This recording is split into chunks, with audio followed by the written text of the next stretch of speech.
Harare, Zimbabwe. President Robert Mugabe, who has ruthlessly ruled Zimbabwe for nearly 4 decades as one of Africa's last liberation leaders still in power, was under house arrest on Wednesday, hours after the military announced it had taken him into custody in what appeared to be a coup.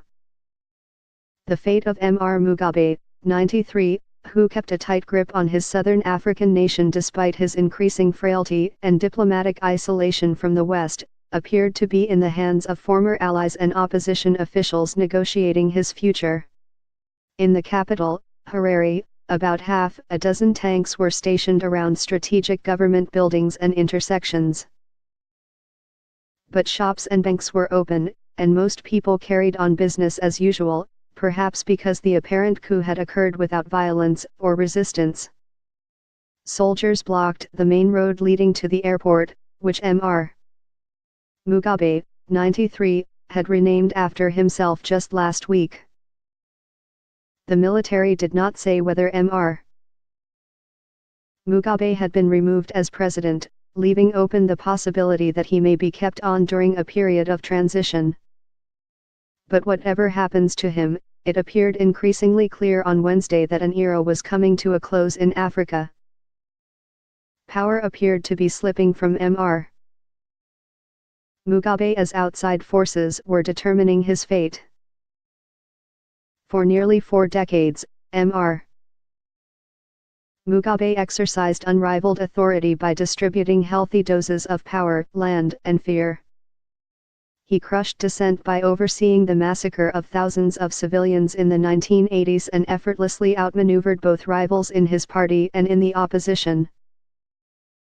His dominance was so overwhelming that, even in his 90s and weakened by age, potential successors showed extreme deference, choosing to stay quiet until his eventual death.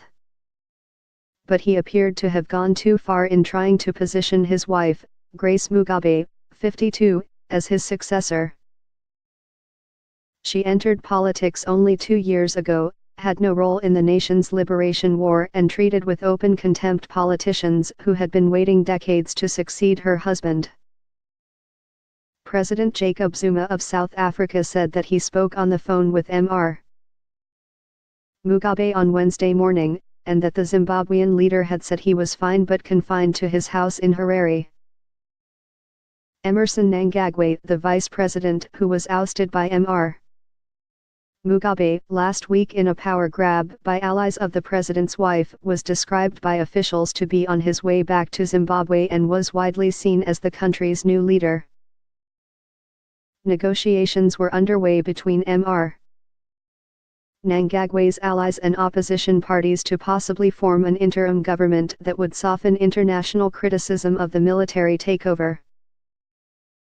No resistance could be seen from forces that had long remained loyal to the president, including the Presidential Guard and the vast network of secret intelligence that had helped Mr. Mugabe keep a grip on the nation, despite a crumbling economy and diplomatic isolation. A soldier mounting a military tank at a major intersection said, "We are here to put things right in the country." Mr.